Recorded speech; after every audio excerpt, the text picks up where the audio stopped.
Good afternoon. It's time for the lunch hour edition on MBC with me, Arthur Chokoto. Our top stories.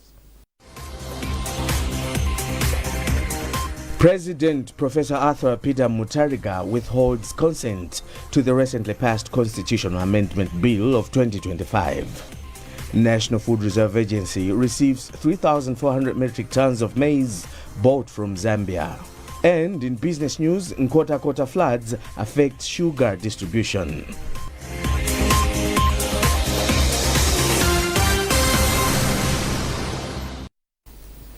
Thanks for joining us. President Professor Arthur Peter Mutharika has withheld consent to the recently passed Constitutional Amendment Bill of 2025, citing the need to safeguard financial integrity in the management of public resources. A statement from the State House Press Office says the decision is intended to ensure that development projects at constituency level continue without compromising accountability, particularly in the administration of the Constituency Development Fund. The Malawi leader has since advised the Ministry of Finance and Economic Planning and the Ministry of Justice and Constitutional Affairs to draft guidelines on management of the Constituency Development Fund. Government says it will promote local entrepreneurs, especially the youth, as one way of accelerating development. Second Vice President Chihana made the remarks recently at a development rally in Rumpi District. George Mkandawiri reports. Second Vice President Chihana, who is also President of the Alliance for Democracy AFOD, has assured Malawians that the government of President Professor Arthur Peter Mutharika is committed to promoting local businesses with special focus on youth entrepreneurs. Speaking at the development rally in Rumpi, Chihana said empowering local entrepreneurs is key to transforming communities and achieving sustainable national development. He said when businesses thrive, communities develop, and the country as a whole benefits. Chihana, among others, mentioned a local businessman, Alfred Longwe of Rumpi, who owns several businesses in the district, including building and transport enterprises. In fact, it's part of the manifesto of the Bawo Alliance. You know that you cannot talk of a country that will reach middle income if you don't promote entrepreneurship. So we have to make sure that we invest in our young people, so that the young people also invest in other young people, those who keep on investing in each other. As a result, you'll find out that our young men are doing a lot of business. The same people are the ones who pay taxes. When they pay taxes, it means we have drugs in the hospital, we have got good roads. But if our young people have no businesses, they are not making money, it's very difficult even for government to collect taxes. The second vice president was accompanied by Rumpi District Commissioner Thomas Sigwenembe, other government officials and traditional leaders. George Nkandawire, MBC, Rumpi.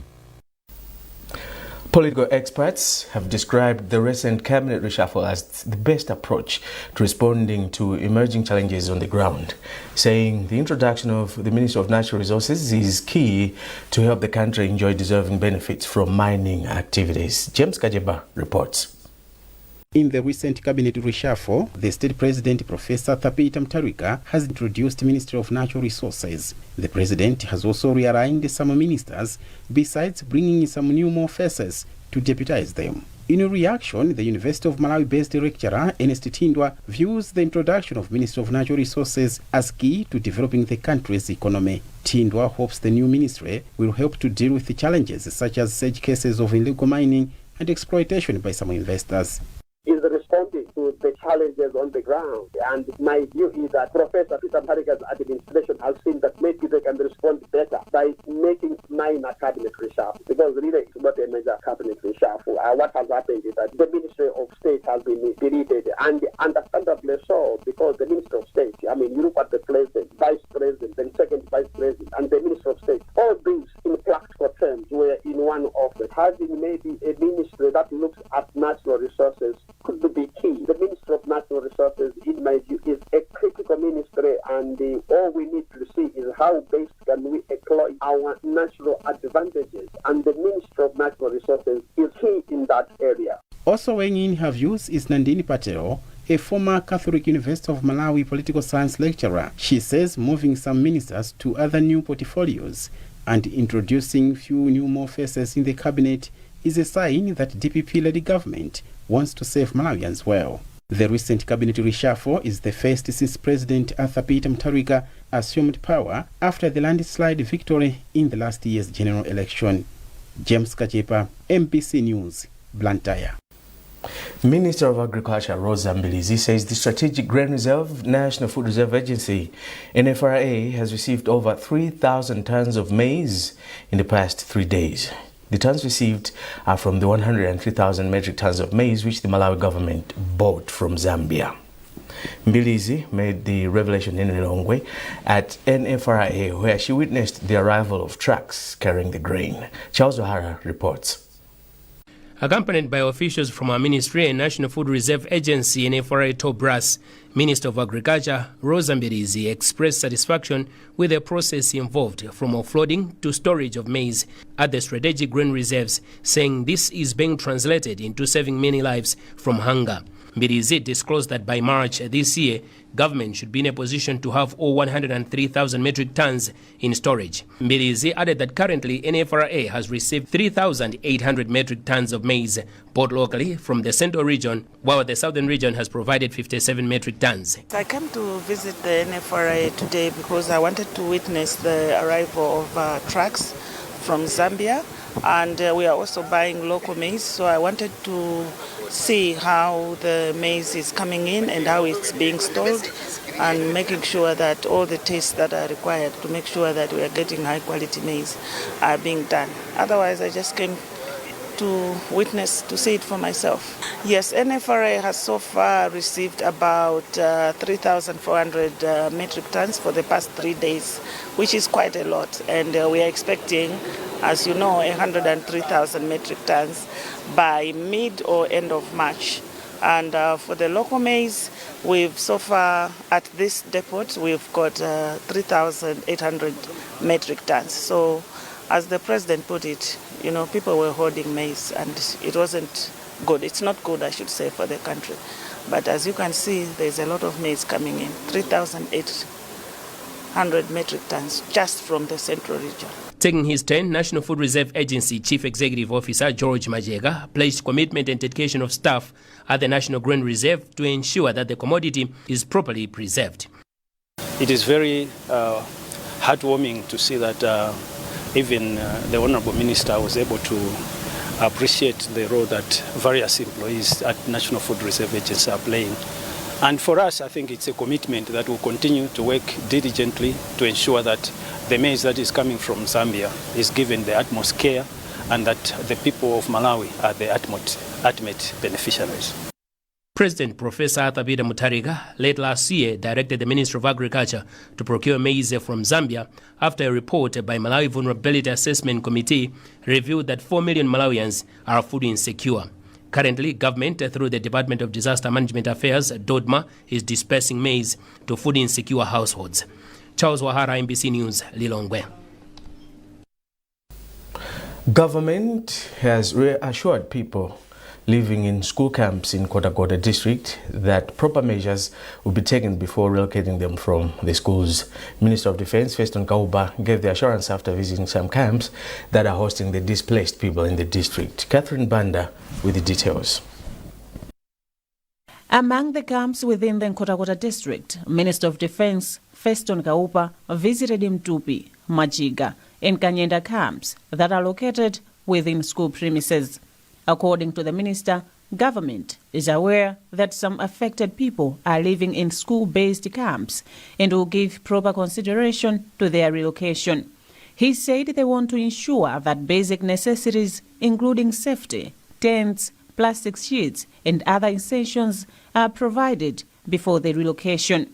Kaupa, who was at the time of the visit Minister of Transport, added that the transfer of 30 metric tons of maize stuck at Lulu's Bridge is underway, with some deliveries already reaching the camps. The government will provide all the necessary support, including food items, to the affected families. Just like you can see behind me, it's one of such kind of consignments of food items that will be supplied to all the 14 camps that are existing within the district of Kotakota. The government can only come to relocate these people when all the provisions for relocation have been provided, and also making sure that the people have been relocated to places where they will have a comfortable life. Nkhotakota District Commissioner Ben Matengeni Tono noted that 4,315 people are currently displaced, with over 30,000 affected.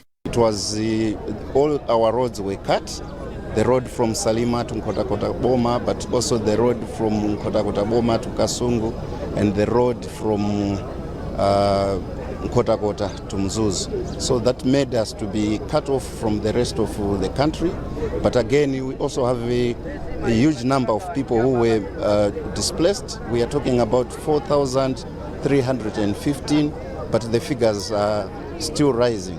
Meanwhile, Senior Group Village Ngwiti thanked the government for the food items provided to the camps and asked for support on other basics for those living in the camps. Catherine Banda, MBC News, Nkhotakota. This is the lunch edition of MBC News. A reminder of our top stories. President Professor Arthur Peter Mutharika withholds consent to the recently passed Constitutional Amendment Bill of 2025. National Food Reserve Agency receives 3,400 metric tons of maize bought from Zambia. And in business news, Nkhotakota floods affect sugar distribution.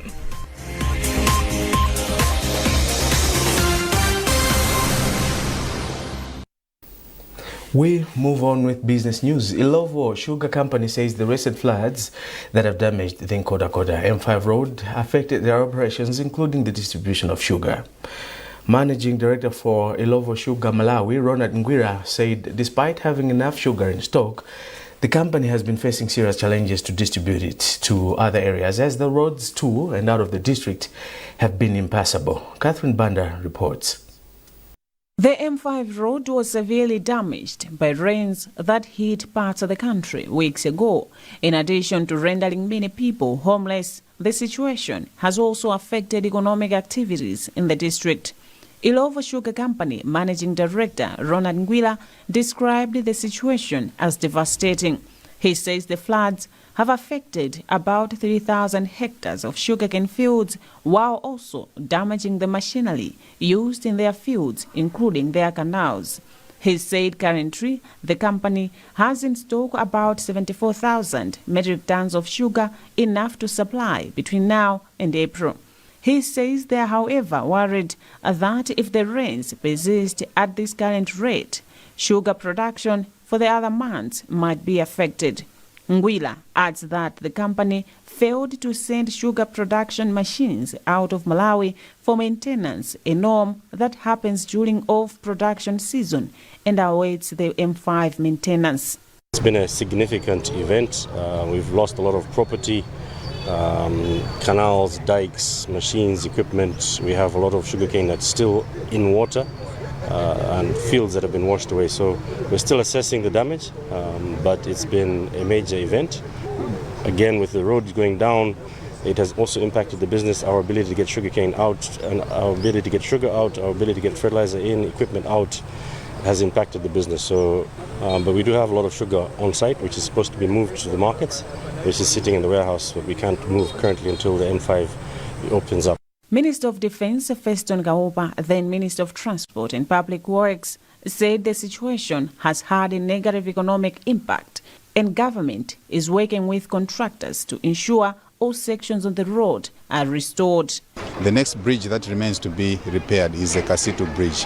When that has been done, which we expect this to be done within this week, so that traffic can now start flowing between Nkatabe, Dwangwa, Nkhotakota and all the way to Salima. That's the way we are projecting the repair works of both the road as well as the bridge infrastructure. Kaombe, Dwangwa, Lingona, Chandilo and Luluzi are among bridges that were affected by the floods. Catherine Banda, MBC News, Nkhotakota.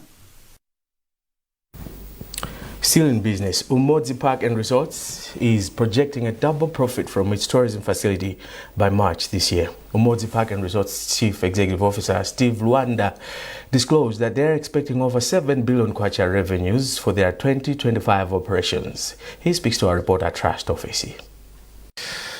2025 we grew the business by almost 53%, I think.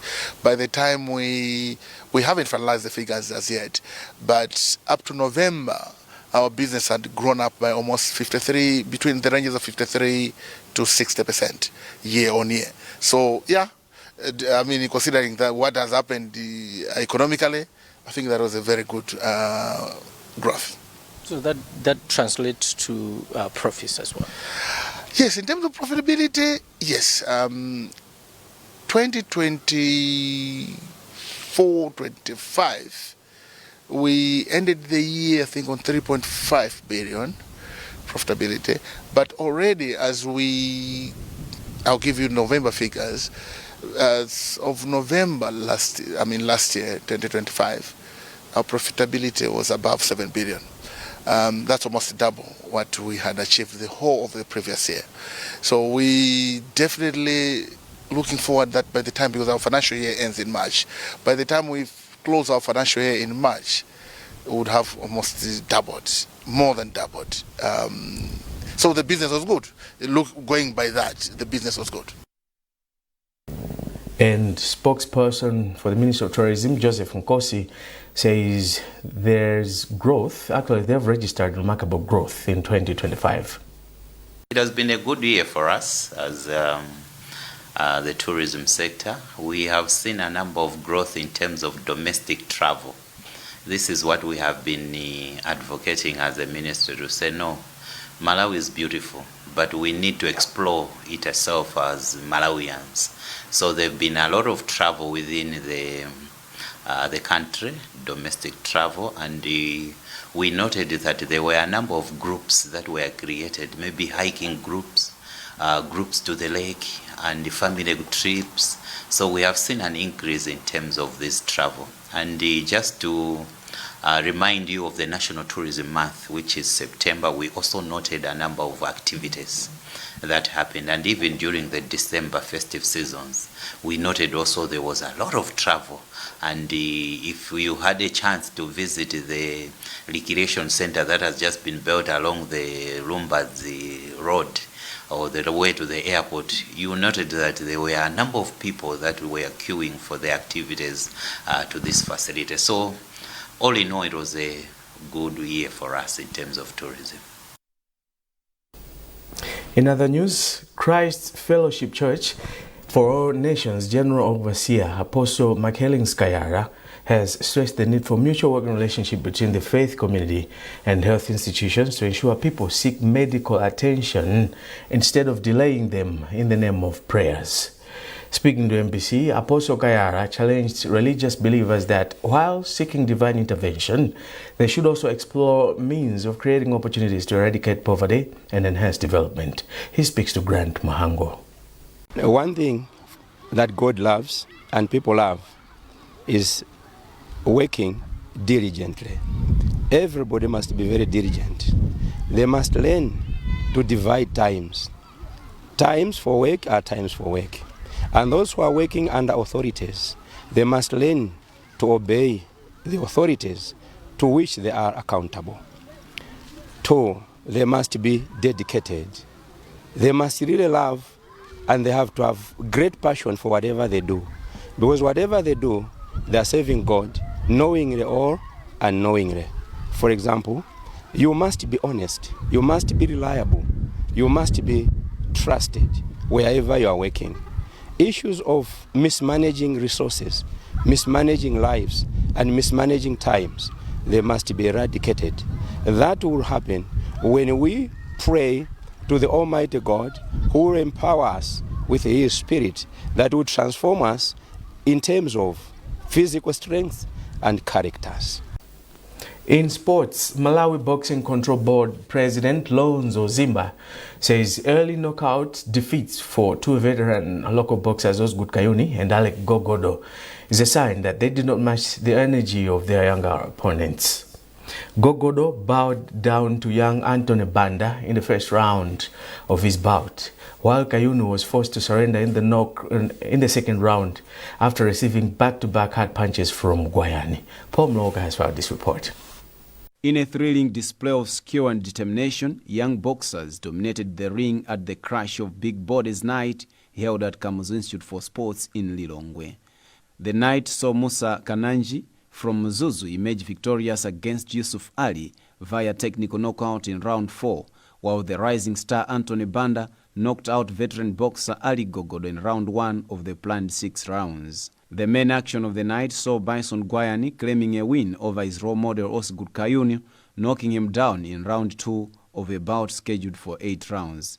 Speaking after the fight, President for Malawi Professional Boxing Control Board, Lonzo Zimba, warned veteran boxers to avoid accepting to play against rising boxers to avoid tragic moments. We enjoyed several fights here, and at the last fight we witnessed our boxer by the name of Bison Fuso fighter, where won through technical knockout. This is a serious sign that he's physically fit. Organizer of the fight, Watson Mvula, said he followed all the needed procedures before coming up with the matches. As a Malawi Boxing News promotion, we have seen many people come to witness the event which we organized. We advertised. We have seen media personnel come here. Following the win, Gwayani is expected to meet Snowden Munyanje later in the year, who has challenged Gwayani through New Dawn Boxing Promotion. Paul Mlowoka, MBC, Lilongwe. After registering as a professional game under the Malawi National Council of Sports, Bawo Sport is said to have a big trading linking role between business people. This is according to the Bawo professionals and administrators. Amin Musa with the details. Registered early in 2025, the indigenous Bawo Sport is also used as a trade hub between the followers, players and administrators, that is apart from exercising the mind. This is according to the Bawo Association of Malawi President Henry Banda.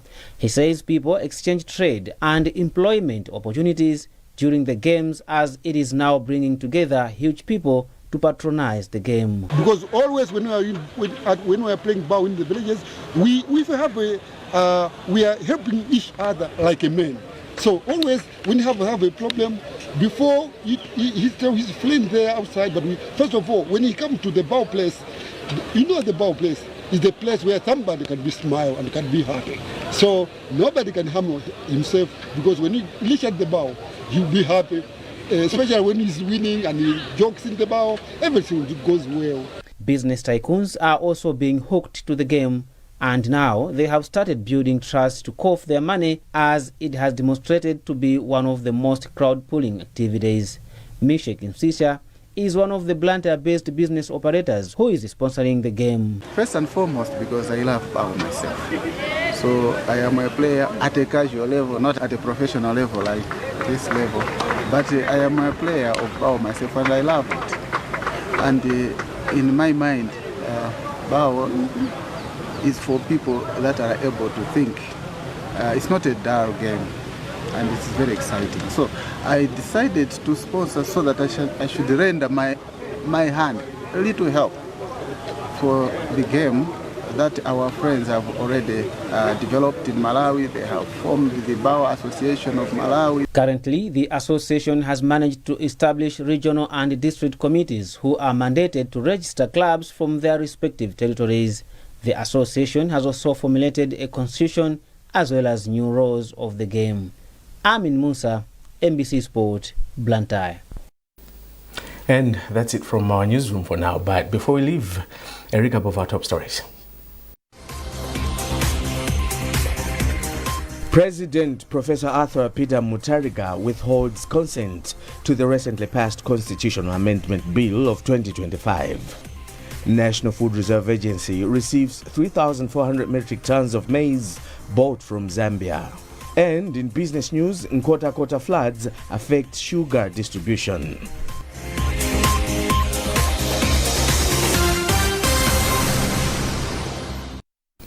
You can also keep up to date with our news coverage on our digital platforms by scanning the QR code at the top right corner of your TV screen. You are with me, Arthur Chokoto. Thanks for watching. Good afternoon.